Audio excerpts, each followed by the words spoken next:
Acorn TV is your new home for obsession-worthy mysteries with captivating series from around the world.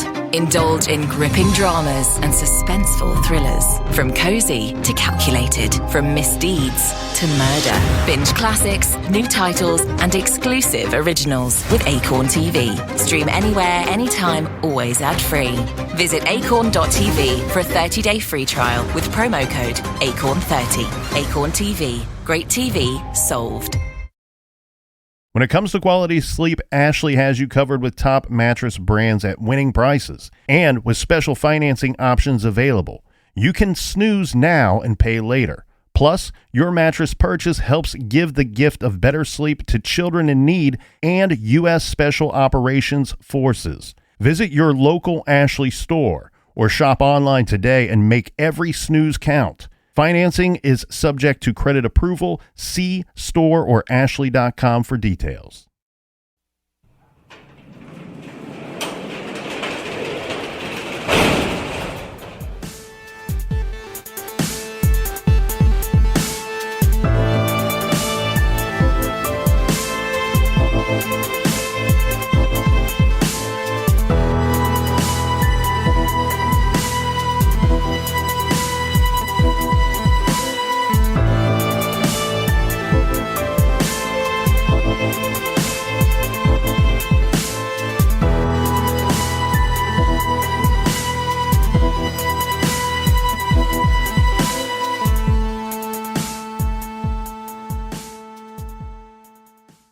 Welcome to True Crime Garage. Wherever you are, whatever you are doing, thanks for listening. I'm your host, Nick, and with me, as always, is a man that is now known for kicking clowns in the junk. He is the Captain. Hi-ya! It's good to be seen, and it's good to see you.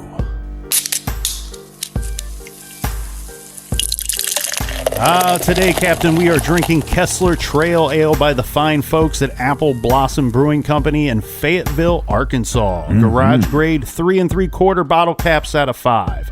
Check out this Belgian blonde ale. It is crisp and refreshing. The imported Belgian Pilsner and American Pale Malt create a delightful fusion of crisp, light malt flavors. Get yourself some malt liquor. And Kessler Trail Ale was brought to us by these fine folks. First up, we have a big thank you to go out to Nicole and beautiful Parts Unknown. Like your gym. Also in Parts Unknown, possible neighbors of Nicole's, we have Stephanie, Christy, and Miston. Yeah, but I think they're just in lot number 42, which are tents. And I think Nicole is in actual garage, and it's covered in canoes. Next up, we have Tony in Crown Point, Indiana. We've been getting a lot of love from the Crown Point area lately. That's because the captain used to be the mayor of Crown Point. But he was quickly impeached and run out of town. Due to Icetown. Disgraced his whole family. And a big we like your jib to Laura in Atlanta, Georgia.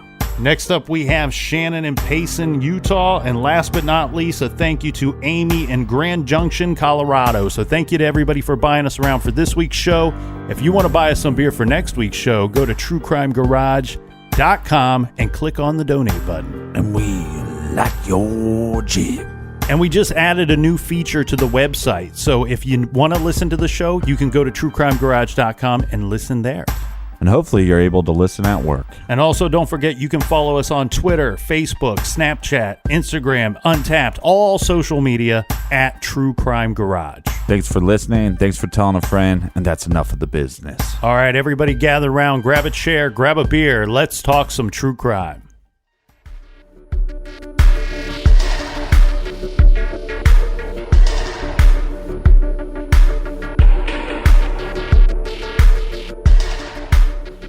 All right, before we get too deep into this thing here, Captain, I want to go through a few notes regarding, well, let's call them updates regarding some of the characters that we have spoke of yesterday and last week. We did cover a lot of ground over the last 3 shows, a lot to talk about with the boys on the tracks here. And yesterday, with all those mysterious deaths and misdealings going on, we were kind of a little bit all over the place, but we had to do them in an order that made sense to us as far as the way these people were dying and when they were dying off.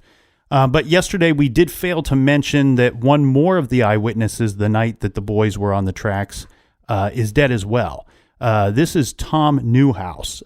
He was the guy, remember the boy that was in the bushes? He was out with friends, claimed that he was looking for marijuana plants and happened to see teenagers on the tracks with several men. Right. One of those men he identified as Dan Harmon, and he knew Dan Harmon because Dan Harmon at one time had dated his mother. So very obvious that he would be able to identify him. Well, one thing that we didn't talk about, because he didn't come forward until 1993. And there are some questions, how legit is this story? He comes forward 6 years after the fact. Right. Well, when he comes forward with this story, now at the time, the local investigators didn't put a whole lot of weight into his story.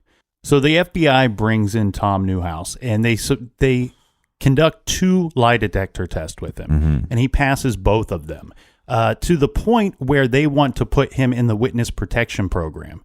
And they actually do so. And that's why you find that when you look early back in this case and you're trying to investigate what's going on, his name is actually not submitted in a lot of those reports because he was in the witness protection program. Right. At some point, he decides that he no longer wants to participate in that program, but he stands by what he saw that night and his account of what he saw that night. Unfortunately, he's currently deceased, and I'm not aware. I couldn't figure out how he died.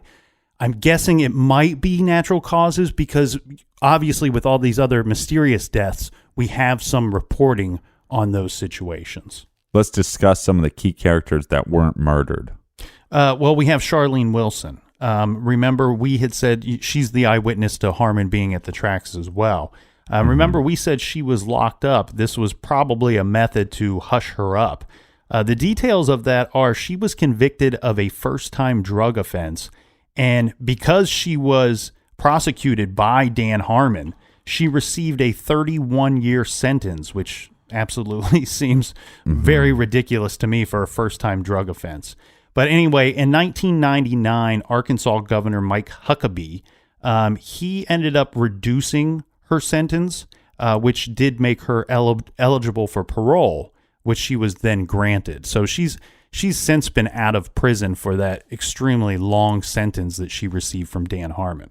So they corrected the situation as best that they could. As for public enemy number 1, Dan Harmon, in June 1st of 1997, the former prosecuting attorney Dan Harmon was found guilty of 5 of 11 federal felony charges, including racketeering. He used his office to get drugs and money. Right. So this is 1 racketeering conviction as well as guilty verdicts on 3 counts of extortion and 1 count of possession with the intent to distribute marijuana. And just quickly, I mean, this is key evidence to back up everything that most people are speculating about this Boys on the Track case. Yeah, and to further that thought, the Ives family and the Henry family, they both said that they've kind of reduced themselves to believing that they're never really going to get justice for their sons. Yeah, which is sad. But they believe that Dan Harmon being convicted of other nefarious activity, that this kind of, it vindicates them a little bit, and it for them it at least backs up their beliefs and all their hard work that they've done trying to push their sons' cases going forward. Yeah, because he ended up going to jail for a couple of years, and then he was released, and then he actually went back to jail. Well, so on that first charge, on that first bout of charges, he got, I believe, a 10-year sentence on those charges. But you're right. He serves his jail time, he gets released, and then a few years after that, he does get arrested again. In February 19, 2010, he is arrested on felony drug charges. But we do have to be fair here, Captain.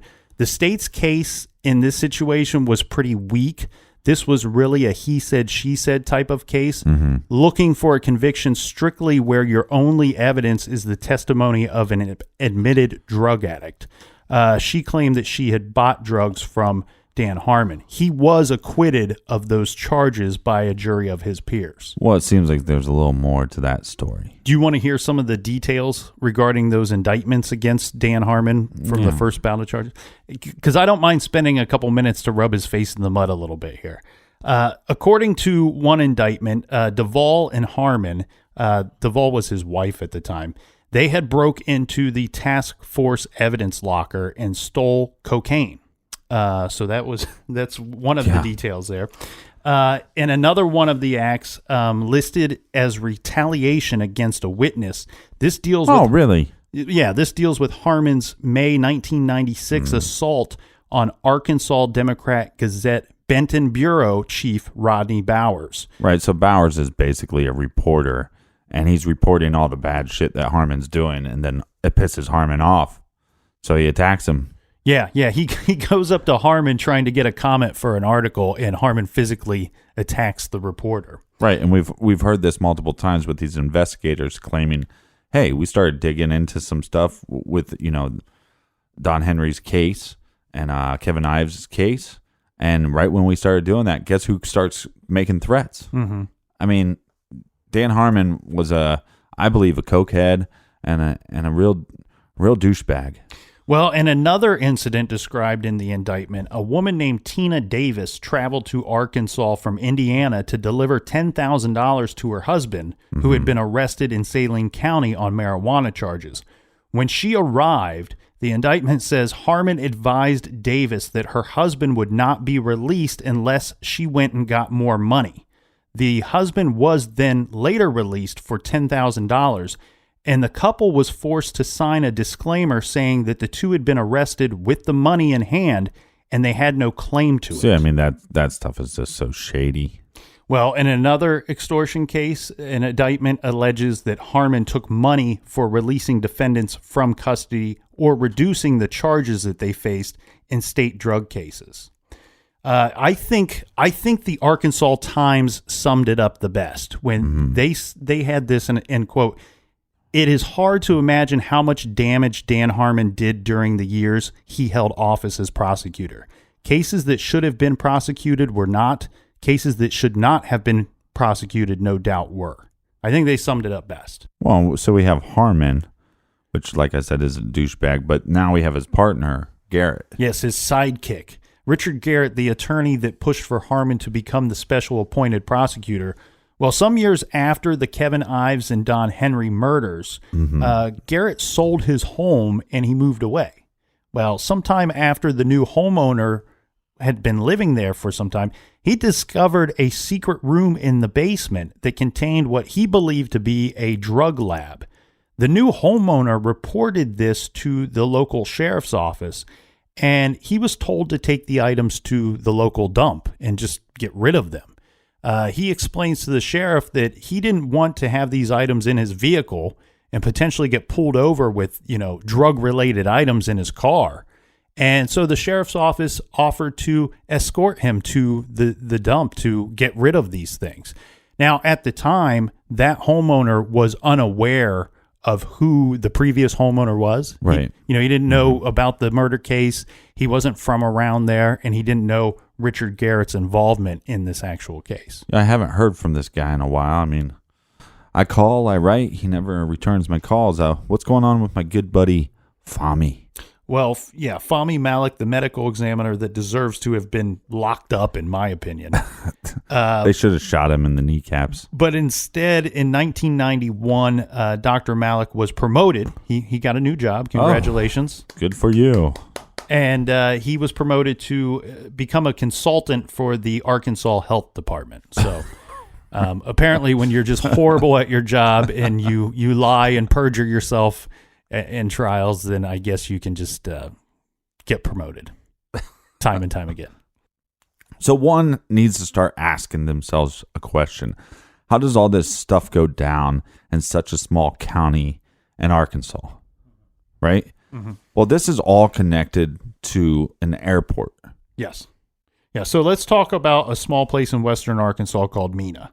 It's about 160 miles west of Little Rock. Mm-hmm. It's a tiny town that has been the locale for persistent reports of drug smuggling, gun running, and money laundering. Mm-hmm. There's been a number of allegations that have been made about the use of Mena, which is the Intermountain Municipal Airport, as a CIA drop point in large-scale cocaine trafficking, this beginning in the 1980s.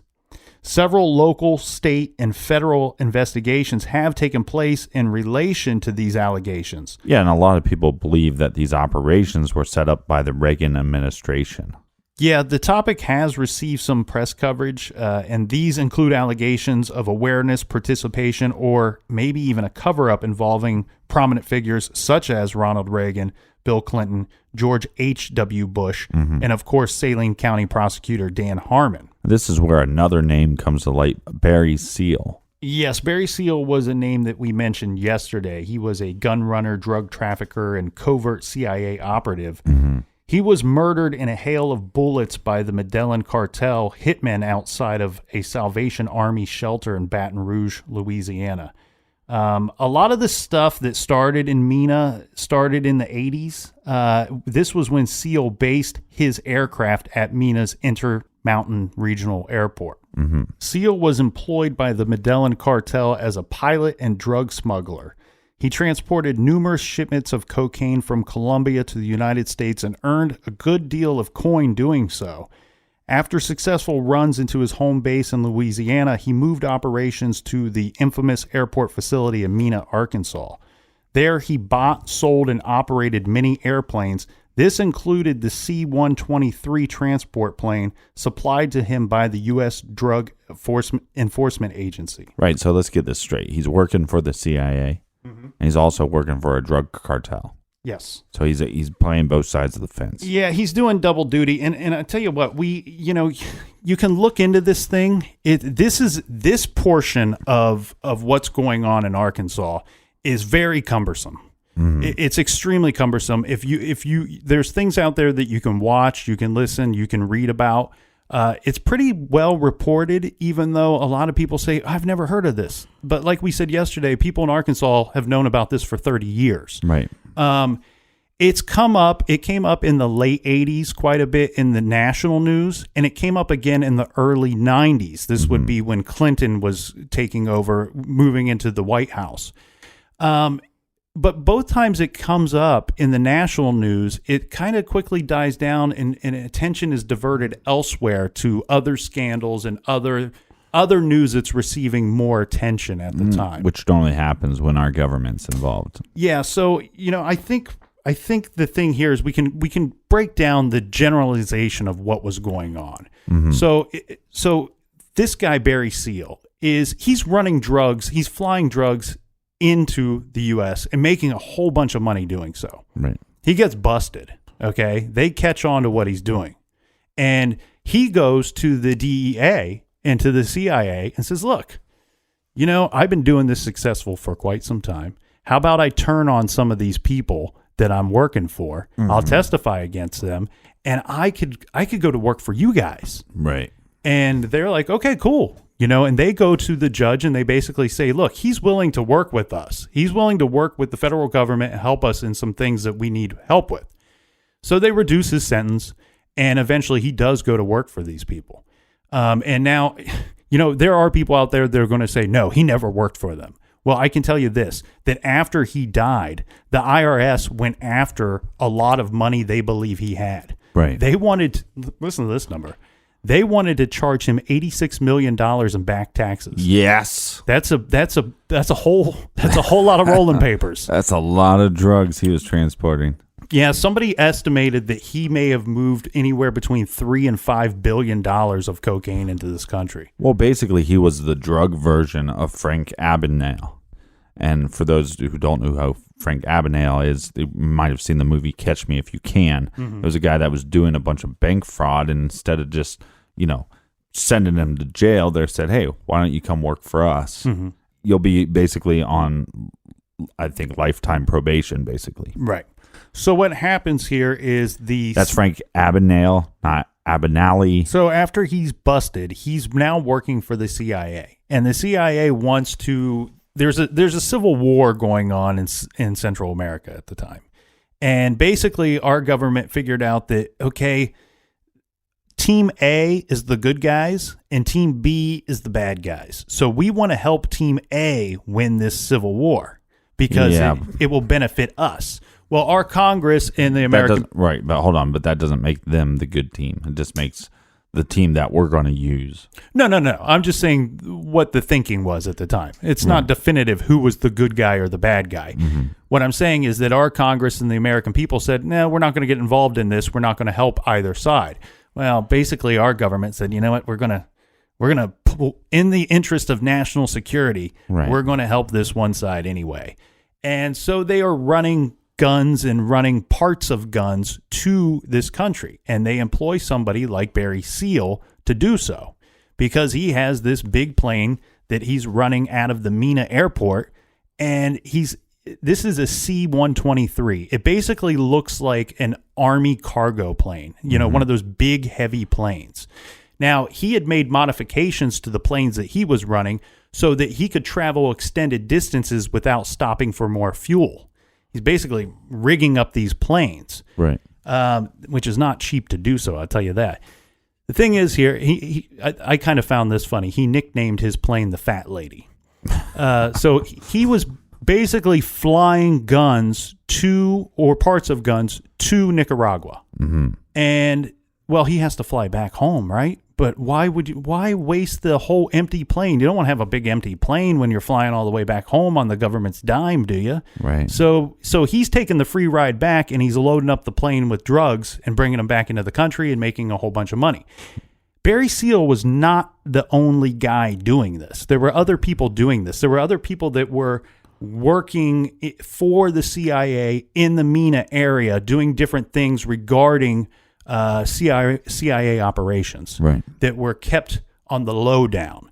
Now, it's been reported by at least one pilot that he believed that there were multiple pilots that were not bringing back empty planes into the United States, and they were bringing drugs into the States. Yeah, it seems like these pilots saw an opportunity and they took it to make a little extra cash. Yeah, you have some people saying that we the U.S. government, may have been trading guns for drugs.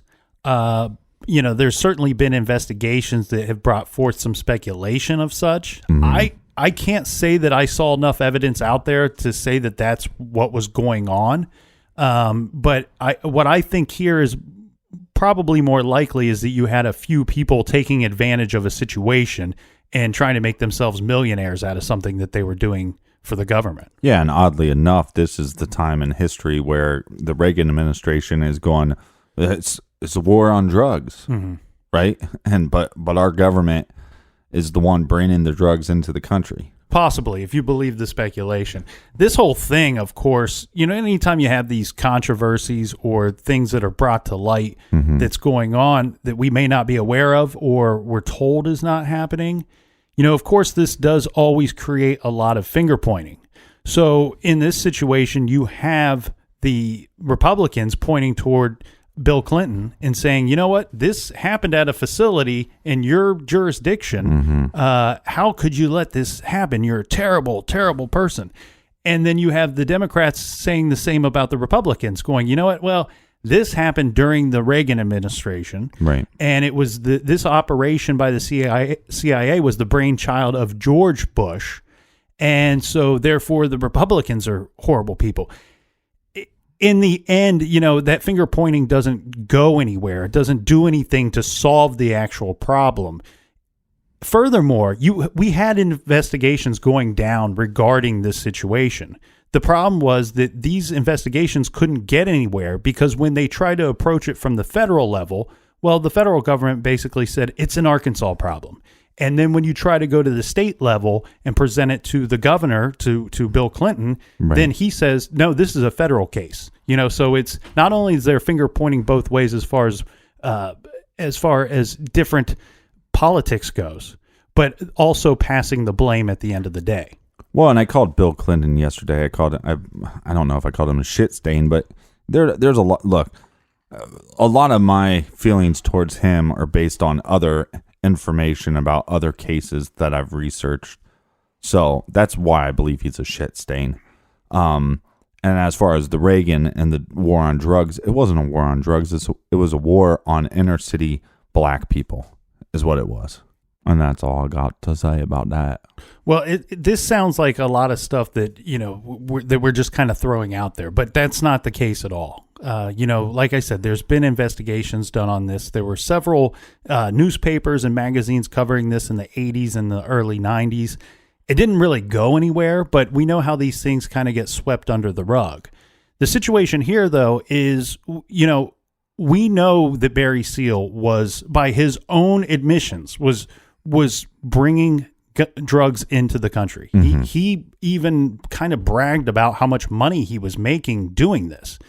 And I'm going to say this is going to sound a little weird, but Barry Seal, I don't know if many people know who he is. But you can find interviews and things with him on the internet. To me, he's one of those guys, when you're watching a movie and there's like, for some reason, there's a villain that you're kind of like secretly pulling for a little bit, what I mean? Like you kind of like the villain a little bit. I think Barry Seal was a bad dude. I think he took advantage of a lot of people in a lot of situations. I think he did it solely for financial reasons. Right. The thing is, though, he's one of these kind of charismatic guys.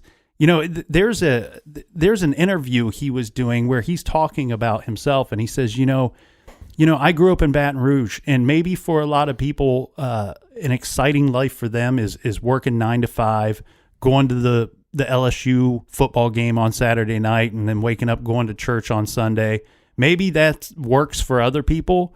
He says, that's not exciting to me. Exciting to me is putting myself in potentially life-threatening situations over and over again. Well, but we know, Captain, sometimes people go into the field of being a pilot because they enjoy the adrenaline of it. They're adrenaline junkies. Right, but become a firefighter, become a police officer, become a soldier, become a Navy SEAL, and do something productive with your life.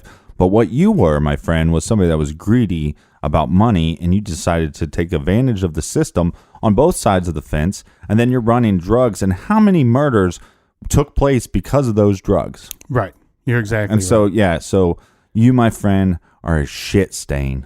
Well, and the thing with Seal here is we know that this happened, and I can point to why we know that it happened. Because remember, we talked about the CIA investigation. I'm sorry, the IRS investigation into Barry Seal, wanting to charge him after he died for all these back taxes.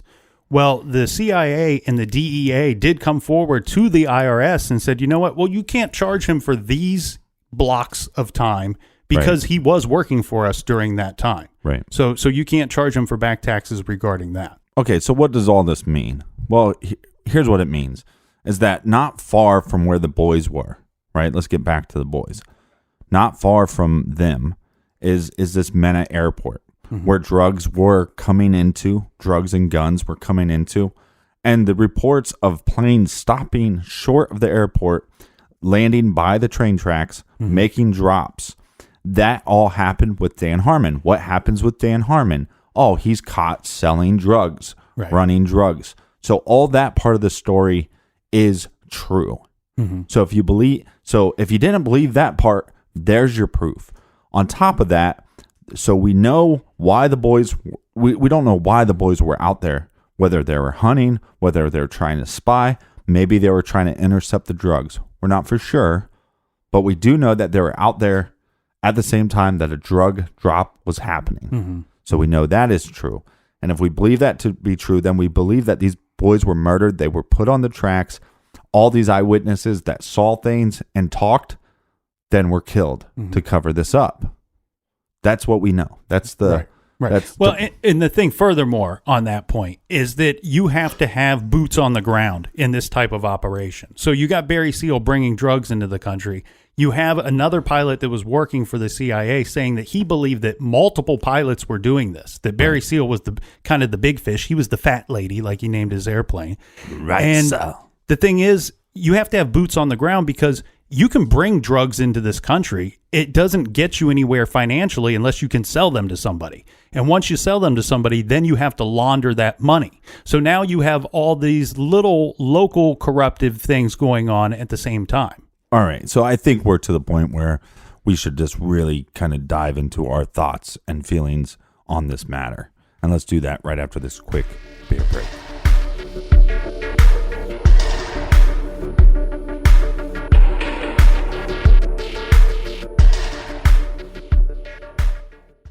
This show is sponsored by BetterHelp. Do you look forward to the holidays? Maybe you struggle with seasonal blues. This time of year can be a lot, and it's natural to feel some sadness or even anxiety about it. But adding something new and positive to your life can counteract some of those feelings. Therapy can be a bright spot, something to look forward to make you feel grounded, and to give you the tools to manage everything going on. If you're thinking of starting therapy, give BetterHelp a try. It's entirely online, designed to be convenient, flexible, and suited to your schedule. Just fill out a brief questionnaire to get matched with a licensed therapist and switch therapists at any time for no additional charge. Find your bright spot this season with BetterHelp. Visit BetterHelp.com /garage today to get 10% off your first month. That's BetterHelp, HELP.com /garage. Acorn TV is your new home for obsession-worthy mysteries with captivating series from around the world. Indulge in gripping dramas and suspenseful thrillers. From cozy to calculated, from misdeeds to murder. Binge classics, new titles, and exclusive originals with Acorn TV. Stream anywhere, anytime, always ad-free. Visit acorn.tv for a 30-day free trial with promo code ACORN30. Acorn TV. Great TV solved. Canva presents True Crime of Design. In the office, Maya spots something unusual in the presentation. What's this? It was an off-brand font. Her coworker explains. I added the font. I thought it was fun. It was not. Maya solved it with Canva. Open up Canva, one click, and the font is on brand. Easy. Stay on brand and solve font crimes at canva.com, the home for every brand.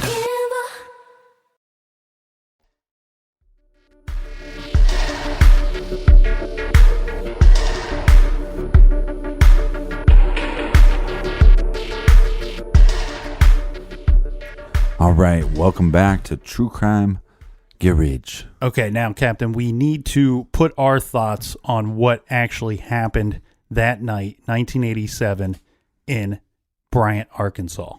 Well, I just want to first say, hey, thanks to all the listeners, right? Mm-hmm. Because this is a four-parter. It's a whale of a case, probably the biggest case that we've done.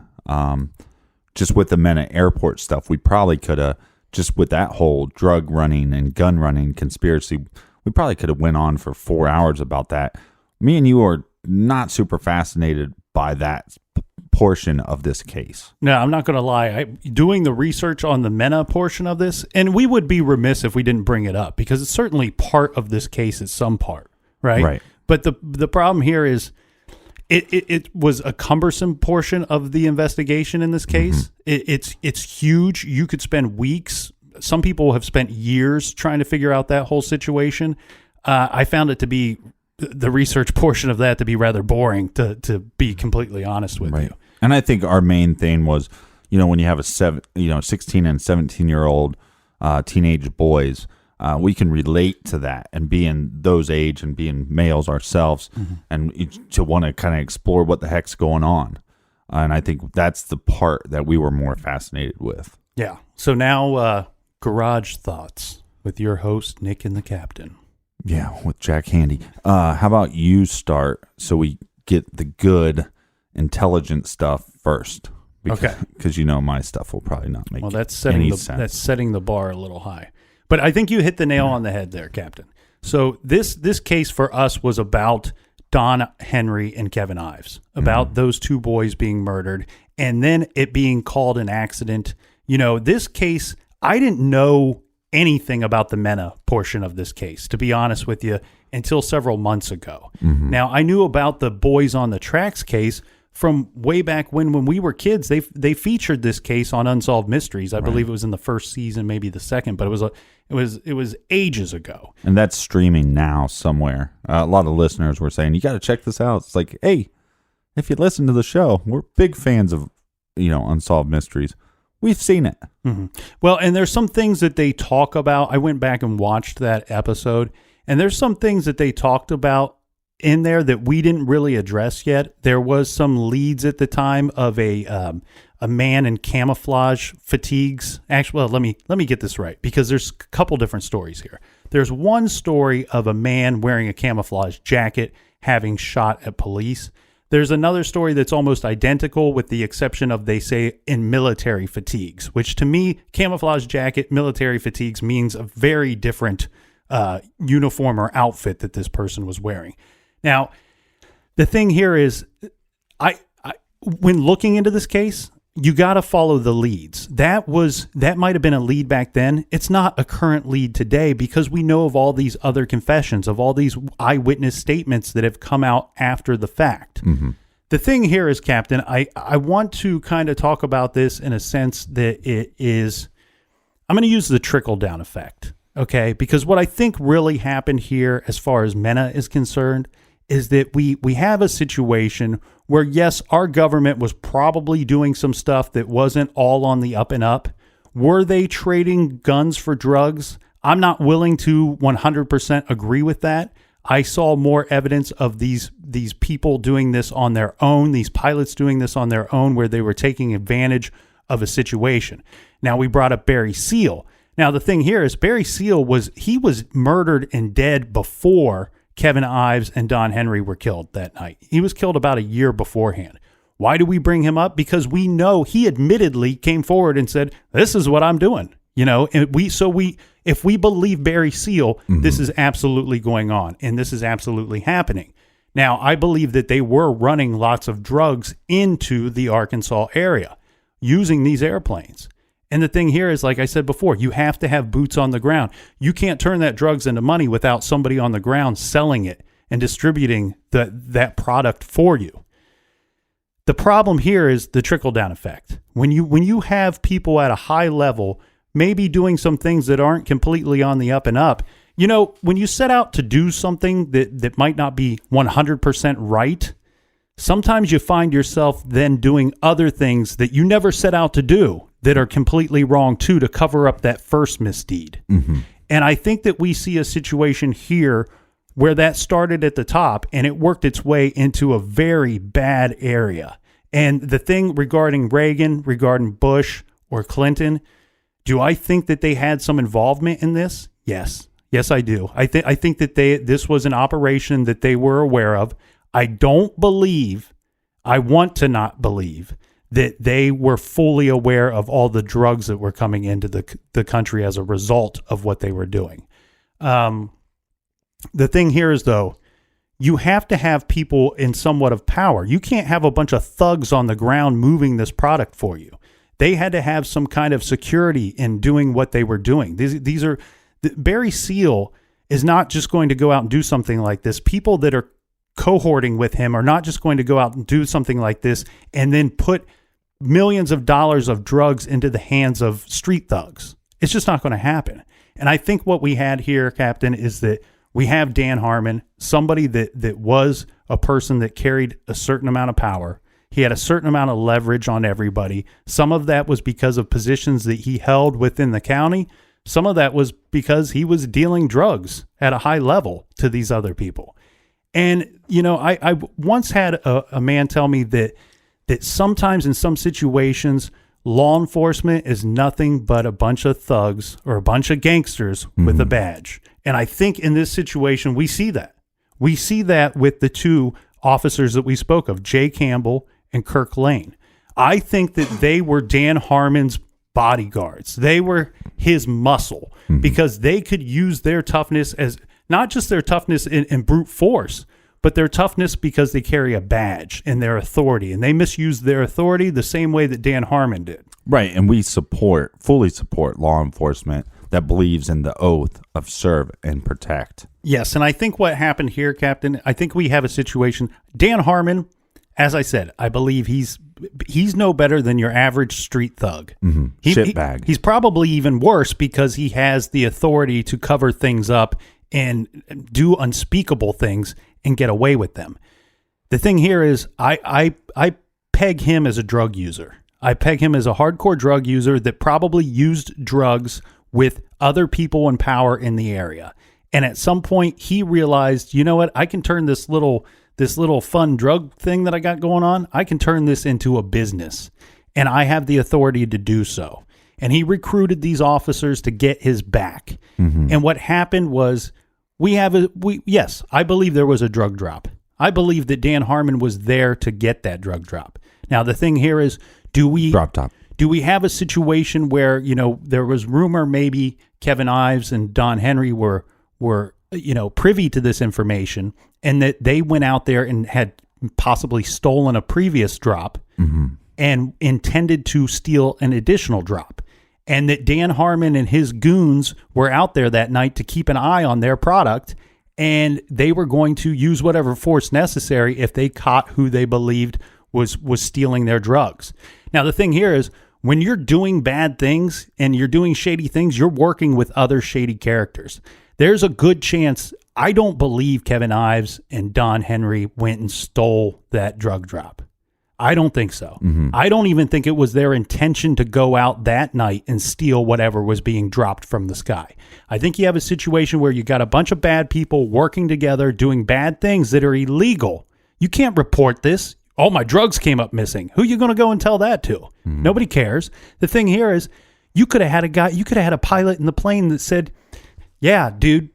Yeah, Harmon, I made that drop. What, you didn't pick that up? That's your fault. Right. He could have just kept the damn drugs himself. Or you could have Harmon who got the drugs and said, you know what? This shit was stolen from me. I can't pay it up. I can't pay up to you because I didn't have the product to sell yet. Yet he went out and sold the product anyway. We know these things happen on a daily basis on a much smaller level. We'd be foolish to think that they don't happen at a high level. I think that the boys were aware that something was going on. I don't think they had a full understanding of what it is. Right. I think that they were teenagers being teenagers. I think that they were curious about what was going on. Whiskers. And I believe Don Henry felt very comfortable in those woods. I feel like he often went out at night with his parents' permission, out on these night hunting trips, sometimes by himself. And he probably told his buddy, you know, because they're at the age where they're discovering drugs. We know that they were smoking some marijuana. They didn't smoke 20 joints. Right. It's actually estimated that they smoked more like 1 to 2, maybe even 3 at a stretch. They were found with marijuana in their pockets. So they were open to this whole new scene that they're discovering in their hometown. And I think they were curious as to what was going on. I don't think they were going around the week of looking for cocaine or looking to become cocaine dealers. I think that that's all kind of just things that coincidence. It's just happenstance. There might be rumors. I think they were out looking for marijuana. I think it was a very innocent thing that they were out doing, and they stumbled across the wrong people. I wouldn't be surprised if Dan Harmon believed that these boys ripped him off, or even push that aside. Now these boys are witness to something, and maybe he thinks they were out there trying to steal his drugs. And I think that his goons, Jay Campbell and Kirk Lane, I don't think that they ever agreed to help move drugs or be the bodyguard for Dan Harmon with the intention that they thought at some point they would be killing people. I think that they chased down these boys. I think it got out of hand. They used brute force on these poor kids. And unfortunately, the kids probably fought back. These guys don't strike me as the type that would not defend themselves. And I think it got out of hand very fast. And I think one of them died. And I think Kevin Ives probably died first. And they may have killed the other boy simply to cover that up. Because at some point, right, this, you know, when you set out to do something bad and just to make a little bit of money and you think it's all going to be good, this is a victimless crime. It's going to hurt nobody. I know people that want drugs. I know how to get drugs. I can make money and make these people happy at the same time. This isn't going to get out of hand. No, one day you wake up and you realize that you're up to your eyeballs in this bullshit and you freak out and something bad happens. And I think that's what happened that night.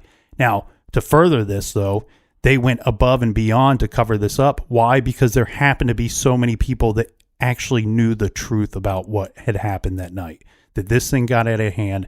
These boys were killed. They were thrown on the tracks.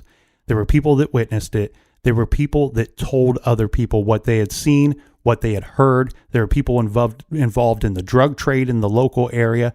I think this was the thing that started off bad in some misdealings at the very top.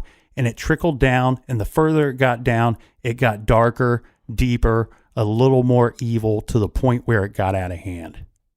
So most of this blame lies with Dan Harmon and his goons, in my opinion. These were the truly evil people involved in this situation.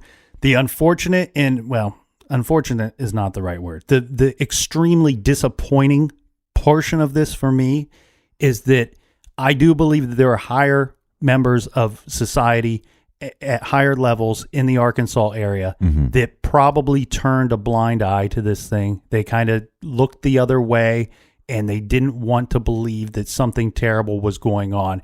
And by doing nothing, ultimately, in my eyes, they did something wrong. I think this Fahmy Malik guy is a terrible dude. I think that he held very bad. I think he was a guy that held a high position that didn't have people monitoring what he was doing or second guessing what he was doing. I think he was not qualified for that position to start off with. And that he made some fumblings and screwed some things up, and he started covering for himself. And he woke up one day and he was eyeballs deep in the situation too. And then at some point, he was either able to be bought off with either money or fear. And I think that he lied about a lot of things, which ultimately made investigations go nowhere. We're in a situation here where it will be 30 years come this August that those two boys were murdered. And you know what? I don't think that we're going to see any justice for those two boys. I do like that the families feel somewhat vindicated because Dan Harmon did serve some time. There are some other people that were probably involved in this that are no longer around. We're not going to see any justice, though, for those two boys. And that's an unfortunate situation. And is that your final thoughts? Those are my final thoughts on what I think happened. My recommendation to the listeners out there, if this is something that they want to dive more into, there's a lot of things. Like we said, this is a huge case. I'd recommend, though, researching the two incidences separately. I think there's enough of things that you can read into regarding the boys on the tracks. I think that there's enough stuff that you could dive into regarding the Mena Airport at the same time. I wouldn't recommend looking into both of them at the same time because it's just too much. Yeah, it's definitely a case that looking back on it now, we did 4 parts, but it would have been an amazing series. All right, Captain. Garage Thoughts. Your host, the Captain. Yeah, I don't know if we should allow me to speak every episode. You want to start at the top? Yes. We'll just start at the top. I started at the top. Look, look, I've said it a million times. It's not a political show. I'm not left or right. I am normally wrong. He always says that right before he gets political. Right. Start with Reagan. I think there was drug running. I think there was gun running. I think our government's normally involved in shit we shouldn't be. We should mind our own goddamn business sometimes. I think because of the drug smuggling that was coming in, then they started this stupid thing called war on drugs, which was actually a war on inner city black America. And if you think I'm just talking on my ass, do some damn research on it and then get back with me and then tell me I'm wrong. And I actually think that there was actually evidence of Reagan saying, hey, we thought the war on drug was going to be great. We didn't know it was just going to give slaps on the wrist to middle America, white America, and that it was going to screw up black families for generation to generation. So shameful, Reagan, for that. But we all make mistakes. I think a lot of the stuff he did was good. Was never a big fan of George Bush. I thought he had some weird agendas.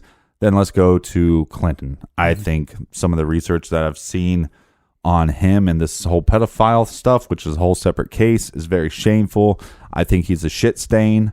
I think he's very, self-centered. How much greed can he have? How much power can he have? And I think he's done some shady shit. As far as this case goes, I don't think Reagan knew anything about it. No. I don't even think Bill actually knew a bunch about it. No. I think he knew that there was drugs coming in to Mena Airport, but I think he knew that was coming from the government. Mm-hmm. So how much is he supposed to say? And I know that the government probably knew that there was probably some drug running on the side, and we just can't do much about that because we're doing some shady shit. Mm-hmm. So I believe, like you said, at some point these pilots had this opportunity. We can make a little extra money. Well, now we got to figure out places to drop. Just so happened that this airport was close to this town, and there was some dude there, named Dan Harmon, that's a bad hombre, right? And that's what happened. It got mixed up, and I don't think. Look, I don't know if the boys were going out there to steal drugs. I mean, I've done some stupid shit when I was 16 and 17 years old. I had some stupid ideas, right? So I wouldn't put it past them, but even if they were, you shouldn't end up dead. Right. You're a 16 and 17-year-old kid. Did they fight back? Hopefully. Because, look, at some point, if an officer is using his powers for bad, at some point, defend yourself. And I think that's probably what happened. The only question that I have about that is, what if one of those boys was wearing camo? What if one of those boys fired at the officer? They had a gun, we know that. But either way, I think what it came down to was those boys were dead before they were on the tracks, and they put them on the tracks to cover it up. And then anybody that knew anything about it, they murdered. And because they paid off this guy, and again, I think if you're paying off Fahmy, right? Well, then Fahmy, you're a shit stain. And I hope you get an ulcer, and I hope your head fucking pops off and goes right up your ass. That's what I hope happens. And then I hope that your dog crawls up your ass and eats your head. That's what I hope happens. If you did all this stuff out of fear, then my hat goes off to you, because I don't know what I'd do in that situation. All right, there's people around you dying left and right, mysterious deaths. He had the ability to do something about that, though. He absolutely did have the ability to do something about that. Would it have caused his own demise? Possibly. Right. Maybe even likely, one could say. But it's hard to sit there and say, it's actually easy to sit there and say, you know what, I'd do the right thing. Right. If people are dying around me, I don't give a shit. I'll do the right thing. And it's like, maybe you would. I'd like to think I would, but I have never been around a situation where people were dying left and right. But you know what? If I did die, they would have to bring in another coroner, and he might not be able to get paid off. And they might not be able to do anything about it on that point. But there was all these checks and balances, and I think because Dan Harmon had his hands in everybody's pockets, playing a away game of pocket pool, that's why all this stuff got covered up. And I think because of the government running drugs, and because of, I believe, Bill Clinton, there's enough evidence that proves that Bill Clinton, it's the 80s. A lot of people of power were doing cocaine. And so I think because of the government running drugs in and out of Mena Airport, their hands are almost tied, where they can't even go after the scumbag Dan Harmon, because what does that do to you? I mean, yeah, they put him in jail and stuff, but you got to go after him for murder, because that's what happened. There's two boys that are dead, 16 and 17 years old. They never got to the point where they're old enough to vote for, the left or the right. They don't have that right. They didn't make it to the age where they could drink a couple beers in the garage and talk about some crime. They never made it to that point. And their families never got to see them get to that point. Because of what? Because of some douchebags that wanted to make a couple extra bucks?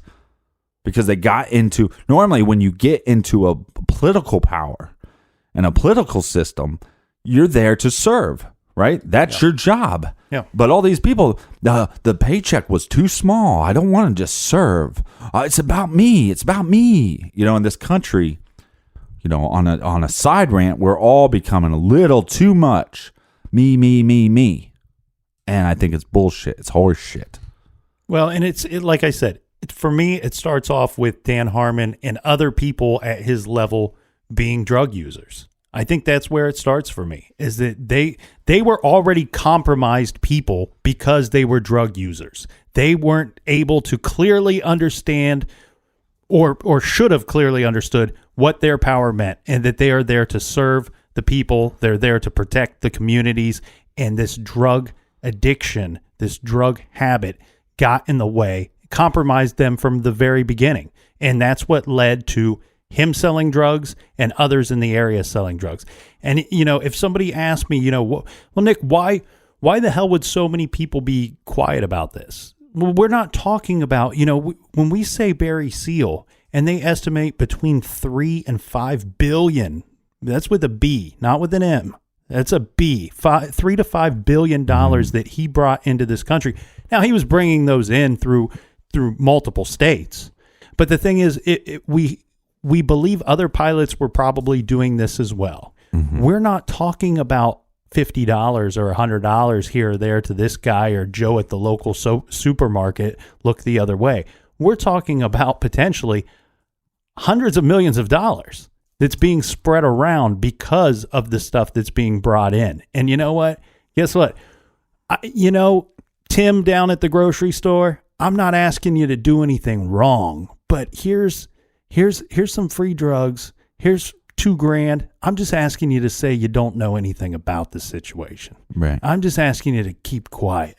Just keep my name out your mouth and we'll be fine. It's very frustrating. I can tell by the way you're stomping around the garage here as you gave that very angry speech there. But the thing is, the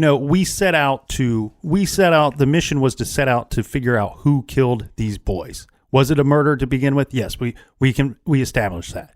Right. Who killed them? We both, at the local level, we both agree what we think happened that night. We think Dan Harmon and some other guys, most likely Jay Campbell and Kirk Lane, were all involved in this situation. And then they spent almost 2 years covering this thing up, Mm-hmm. So I think at the local level, we set out to kind of figure out what happened to these two boys. We didn't set out to, correct 40 years of the U.S. government's foreign policy. But regarding the boys on the tracks, I think we agree what happened that night. Right. And I think at the end of the day that people of power and people of money get away with a bunch of shit. Mm-hmm. And I just want to take the moment to say, to Don Henry, to Kevin Ives, to their family members, if anybody's listening to this, we are sorry for your loss, and we're sorry that there wasn't justice, for you and your family and your loved ones. Mm-hmm. All right, now it's time for mini beers. Yeah, well, I'm all worked up. It's going to be an angry drive home from the garage today. We got a recommended reading for the week. We do. This week we're recommending He Killed Them All, Robert Durst and My Quest for Justice by Jeanine Pirro. Jeanine's a former prosecutor and the true hero of the hit HBO documentary series The Jinx. Mm-hmm. She offers the true story of her 15-year investigation into the accused murderer Robert Durst for the disappearance of his wife. And we all know that Robert Durst, he escaped police investigation into that crime. Jeanine always believed that Durst was guilty, and in this book, she makes her case beyond a shadow of a doubt, revealing previously unknown secrets about his crimes. So check out this. You got to check this out because they cover a lot of stuff that was not covered in the documentary. Check out He Killed Them All, Robert Durst and My Quest for Justice by Jeanine Pirro. You can do that by going to our website, truecrimegarage.com. Click on the recommended page and pick up one of our many recommended books today using that Amazon banner. That's a big case. I want to thank everybody for tuning in, listening, subscribing, telling a friend. I want to thank the captain for another great week here in the garage. Until next week, be good, be kind, and don't litter.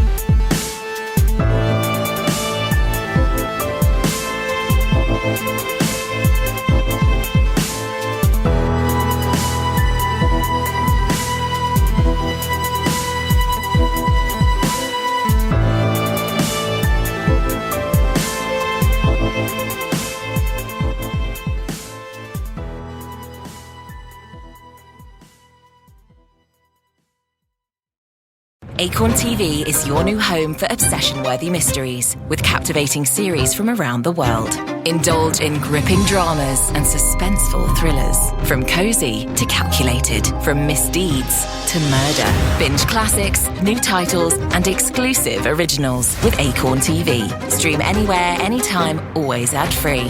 Visit acorn.tv for a 30-day free trial with promo code ACORN30. Acorn TV. Great TV solved.